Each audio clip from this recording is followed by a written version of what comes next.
A është Kosova përballë një të panjohure. Dhe a rrezikon ajo.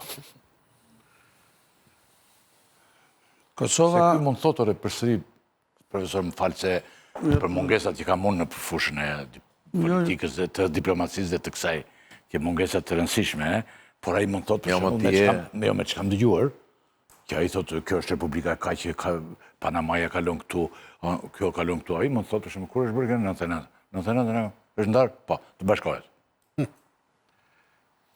Tani ju më bët pyetjen dhe unë do përpiqem të jap. Ti mendon ai se nuk kemi në mendin e ti? Po patjetër, gjithë çfaqen mendimet tu unë s'kam arritur akoma. Jo, filloti. Faq në radhë të parë dua edhe një herë të këmbëngul tek vizita e Donald Trump Jr. në Beograd. Sado që të këmbëngulet që kjo ishte një vizitë biznesi, unë përsëri po them që për te i vizitës së biznesit, ajo ishte një vizitë që përcolli mesazh politik. Kush nuk e kupton këtë, është fatkeqësi e tij, sepse ai është antar i një familje i rrethit të ngushtë të familjes presidentit të Shteteve të Bashkuara të Amerikës. Dhe bisedat të tilla bëhen jo një herë, po shumë herë në tavolinat familjare. Dhe ai mendim që ai çfaqi, e para që nuk është edhe parë që e ka çfaqur. E dyta është një mendim i përpunuar, që ai e ka dëgjuar, që ai e ka diskutuar dhe nuk e ka përcjell nga vektja. Është një opinion që qarkullon në shtëpinë e bardhë sot.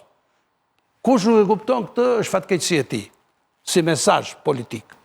Tani po kthehem tek pyetja që më bët juve.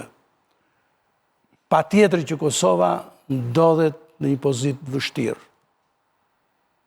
Shumë të vështirë ndodhet. E para sepse ka ndryshuar klima ndërkombëtare. Ka ndryshuar mbështetja rreth saj, e cila do të çojë nesër në një rritje të presionit për ta detyruar Kosovën që të bëjë lëshime, sepse tani janë në rajon 2 lojtarë. Është Kosova, është dhe Serbia, që janë në një konflikt. Dhe për shkak të faktit që Shtetet Bashkuara të Amerikës kanë vite që e kanë riorientuar politikën e tyre në Ballkanin Perëndimor dhe në raport me Serbinë në mënyrë të veçantë, kjo ka bërë që pozita e Kosovës edhe në negociata, edhe si pozitë ndërkombëtare të dobësohet.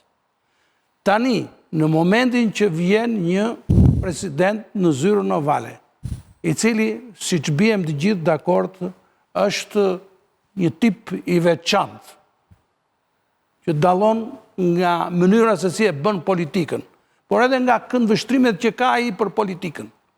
Dhe në adresë të Kosovës, ai me deklaratat e të birit paralajmëron, parapërgatit, ai nuk do ta lërë kur t'i vi Radha, jam dakord me juve, se nuk është ndër prioritetet kryesore që ka sot, po kur t'i vi Radha, ai ka ndërtuar një platformë. Radhën dhe afron ai?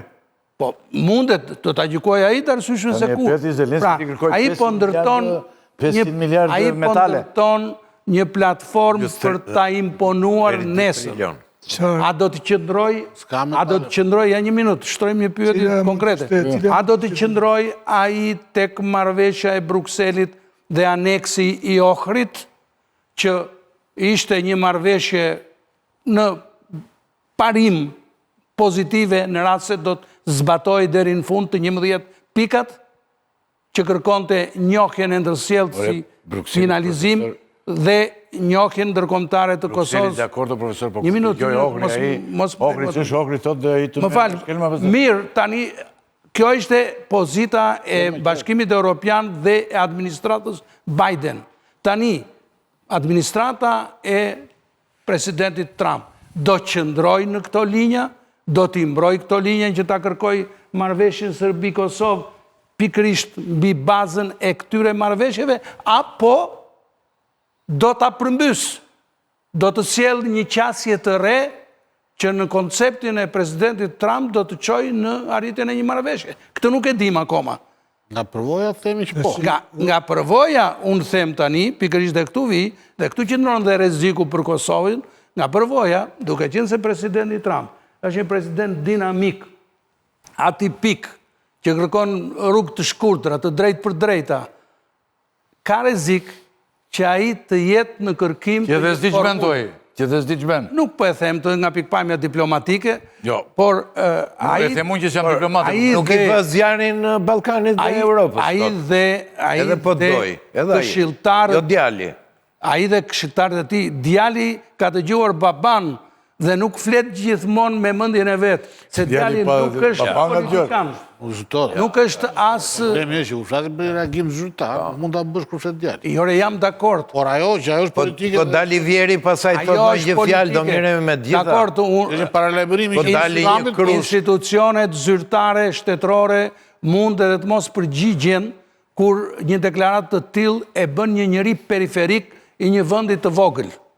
Por kur e bën djali i presidentit Shteteve të Bashkuara të Amerikës, duhet mbajt shënim dhe duhet kujdesur se e dramës nuk ishtë rritur. Djali Sali Berisha. Për Hunter Biden e shikohu. Tu ishte për ashtu Hunter Biden Kur ishte president, do vinte ky të thoshte një gjë në një vend pa biseduar me doktorin me këtë. Janë gjëra kështu më familjare thotë profesori. Jo, shiko, e para njerë duhet jemi një çik më realiste, jemi një pikë rëre për Amerikën. E disa diskutohet njerë, ne me profesor Milon, shiko, atë them një për humor, kryeministri italian i tha njerë Majkos, i tha, do ti, tha, kurse muresh ti mua me informon sigurimi im, tha, inteligenca tha që kryeministri shqiptar është i sëmur se kemi hallin e refugjatëve që mund vinë. Tha, po për Shqipërinë, tha, shtëpisë bardhë nuk i bie kur mendje. Edhe për Italinë, tha, njerë në 4 vjet po të ketë në një situatë madhe. Tani, mos japim si kësaj gjëje se mund të bëjmë. Po nuk bëhet për ne ai fare. Kemi rastet Hunter Bidenin që kanë dalë nga laptopi i tij, se ati u misë laptopi një në 2 muaj. Firma kineze që ai premtonte që do i çonte me një status veçantë së Bashkuara të Amerikës. Gjëra që nuk ndodhen kurrë praktikisht. Mori dhe lekë. Marrëdhënie me, po sigurisht. Mori dhe lekë. Mori paratë të tjera. Pra, nuk mund t'i marrim në këto serios, sepse ata janë qytetarë të lirë që bëjnë bizneset e tyre, deri në momentin që pastaj Shtetet Amerikane dhe i dënon, siç e dënoi Hunterin e shkret, që e fali babai. Por nuk pati në një qëndrim të shtetit, ndryshim të shtetit të shtëpisë bardhë, apo Shtetet Amerikane ndaj kompanive me të cilat punoi Hunter Bideni. Përkundrazi.